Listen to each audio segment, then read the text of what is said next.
Hello, this is the luckiest maths teacher in the world. Thank you so much for tuning into this video in which we will look at how matrices can be used to solve systems of linear equations. And later we'll touch on Gaussian elimination, a very long but a very helpful process to solving systems of linear equations. So let's say I have these two simultaneous equations here. Now I know you know how to solve this by hand, but let's look at how we can transform this to a matrix equation. What we do is we set up here our matrix A. A is the matrix of coefficients. So each new column is a different variable. Each new row is a different equation. This here is the matrix of coefficients.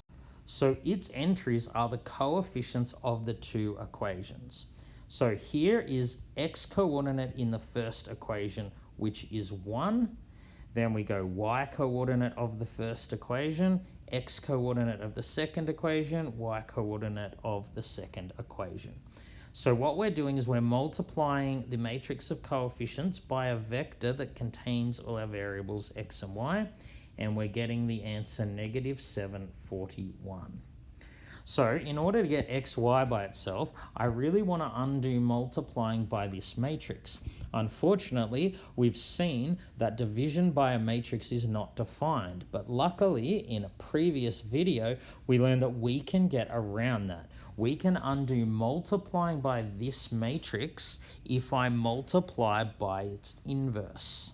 So if I want to find the inverse, the first thing I do is calculate the determinant. It's AD minus BC.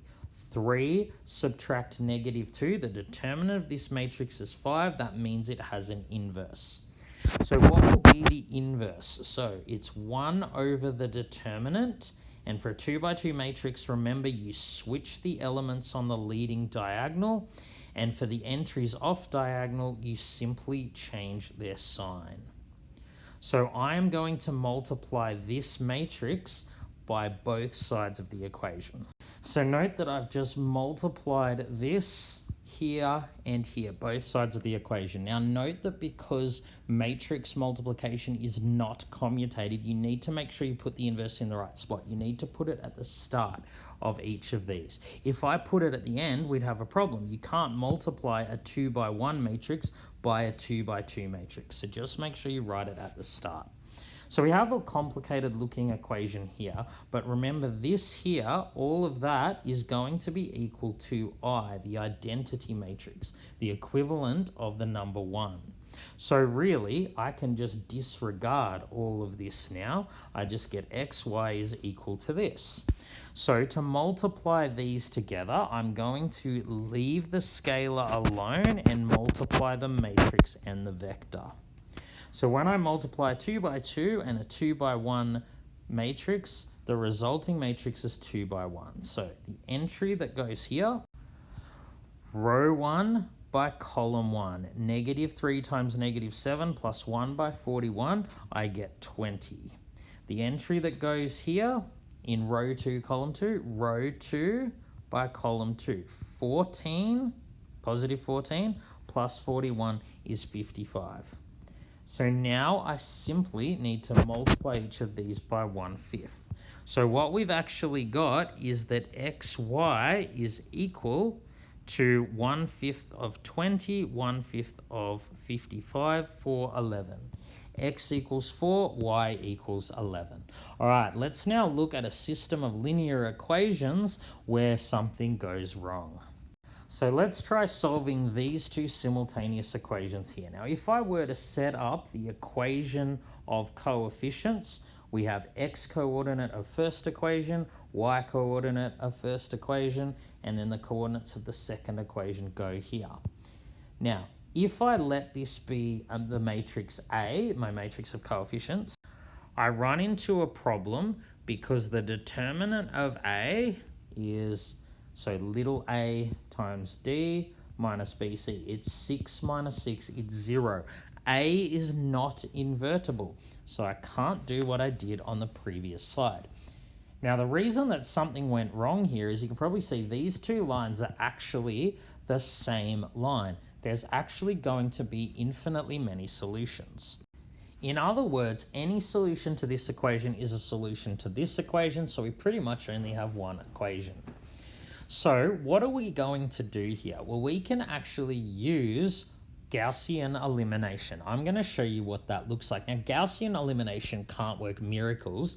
It can't tell us a single solution when there are infinitely many, but Gaussian elimination is good. If there are infinitely many solutions, it can tell you how to find them. So this here is the process of Gaussian elimination. I take my coefficient matrix, I'm going to augment it in a second, and I perform a series of operations on it to reduce it, so hopefully it looks like I, the identity matrix. Now that won't always be possible, as we will see. Okay, so what does that mean by this? So I've got my coefficient matrix here, 1, 2, 3, 6. What I'm going to do is augment this matrix. So I've got A here, that hasn't changed, and I put my two solutions, 3, 9, on the other side. What I'm going to do is try and make this side look like the identity matrix 1, 0, 0, 1. How do I do that? I can perform any or all of these operations. So when you are performing Gaussian elimination, start at the top left and go down like this, then up. Okay, so this here is what I'm going to start with. Now, the first entry here is already a 1. That's good. That's what I want. I'm going to leave it alone. So now I'm going to go to this entry. I want to make this entry here a 0. So I can use any of these to make that happen. So what I'm going to do is I'm going to leave row 1 alone. I'm going to take row 2 and I am going to subtract 3 lots of row 1. Why am I doing that? Because 3 minus 3 times 1 gives me 0. That will transform this number here to 0. But I can't just do it to this entry, I have to do it to all entries in the rows. So I do 6 minus 3 times 2 is 0. 9 minus 3 times 3 is 0. So here we see we have a row of all zeros. So a row of all zeros means that there are infinitely many solutions. We kind of knew that from the start. If you get all zeros here and a number like 1 or 2 here, it means that there are no solutions. So the first non-zero entry in each row is called a pivot. If a column has no pivots, it represents a free variable. Here, this is the only pivot in the matrix. Notice that the Y column here has no pivots. That means Y is a free variable. So that means Y can be whatever we want it to be, and X is bound. The value of X will be determined by whatever value of Y we choose. So if I choose, for example, that Y is equal to 1, I get X plus 2 times 1 equals 3. I get X equals 1. So that is one possible solution. Now, I know that this probably wasn't the most helpful example. I just wanted to give you an easy example with a 2 by 2 matrix. But this process is so much more helpful when you have like a 3 by 3 or a 4 by 4 matrix. It helps you come up with solutions. It helps you determine which are the free variables. We're now going to look at a 3 by 3 system of equations that does have a unique solution. So here again are the instructions for Gaussian elimination. We are going to solve this system of equation using Gaussian elimination. So remember what you do is set up the coefficient matrix, coefficients from the first, second, and third equations. And we want to go down here. We want to reduce this matrix using these operations so it looks something like this. In the last example, we were not able to reduce it to the identity matrix because we got a row of zeros. That means you need to stop, but here we will be able to do it. So how are we going to do that? What I'm going to do is look at this entry. We always start at the top left. Now this is already 1. That is what I want here. So I'm going to leave that alone and move down to this entry here. So how can I make this entry into a 0, which is what I want? Well, I can take this row and subtract 2 lots of 1. Similarly, I can make this entry 0 by subtracting 3 lots of 1. But if you do something to one of the entries in the row, you have to do it to everything in the row. So this is what the matrix looks like after performing these two operations. So I left row 1 alone because it already had a 1 here that I wanted. And for row 2, I went 2 minus 2 times 1, 0 minus 2 times 1, minus 1 minus 2 times 1, and so on. You have to make sure that you also do it to this number here. So I did 9 minus 2 times 5. That's how I got the negative 1. And I did something similar here to row 3. All right, I've gone down here. My next victim is here. I want to make that here a 0. So how can I make that? Well, I can't add 7 lots of row 1 because this would make this not 0. I'd be going backwards. But what I can do is I can use this row to make this entry 0.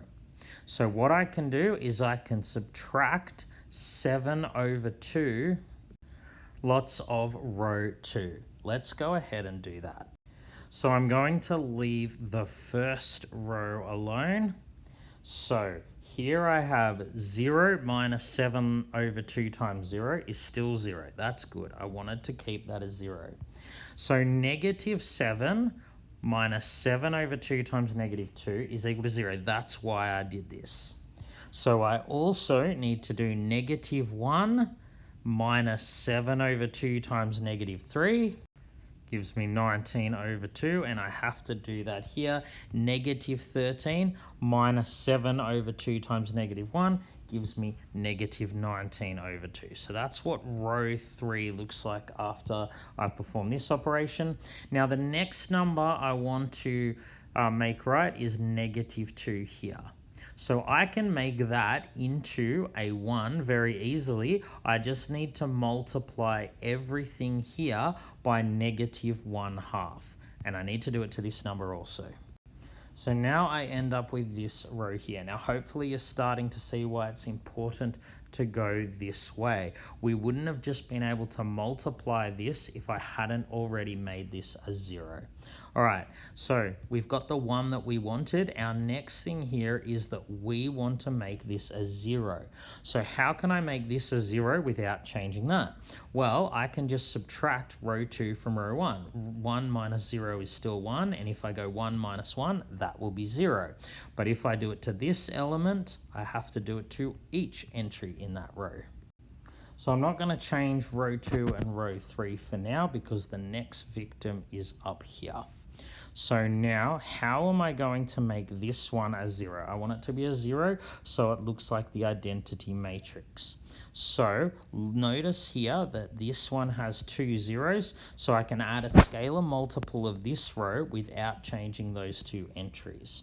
So I need to now add 1/19 of this number here. So in doing that, these 2 stay the same, which is what I wanted. So I go negative 1/2 plus 1/19 of that is 1/2. Negative 1/2 plus 1/2 is equal to 0. So 1/19 of that is negative 1/2. 9 over 2 plus negative 1/2 is equal to 4. So similarly, I now want to make this a 0. So I want to use this row because it's got 2 zeros, and adding a scalar multiple of this row won't change those 2 entries.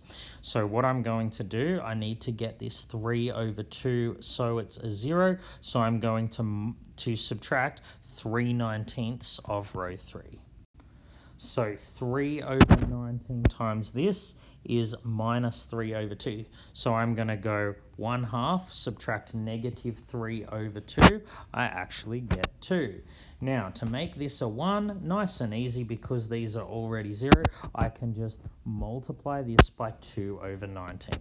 So 0 times 2 over 19, 0 times 2 over 19, and then times by 2 over 19. Don't forget that this has to be multiplied by 2 over 19.